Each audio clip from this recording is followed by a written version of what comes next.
Tatjana. Moikka, mun nimi on Tatjana, 31-vuotias Lauttasaaressa kasvanut, viimeiset 5 vuotta viettänyt Teneriffalla.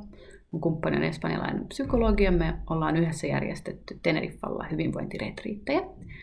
Mulla on myös omia online-asiakkaita. Mä oon tantrinen elämäntapavalmentaja, hypnoterapeutti ja annan semmoisia vesihoitoja myös.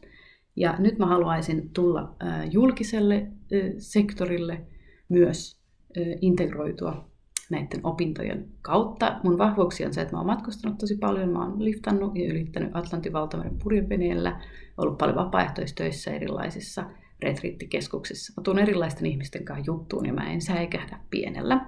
Ja mun heikkouksia on ehkä se, että mun on välillä vaikea hahmottaa mun realiteetteja, strukturoida mun aikaa ja ohjata mun omaa toimintaa. Että mä toivon opinnoilta, että mä saan ankkuria ja suuntaa ja selkeyttä tulevaisuuteen.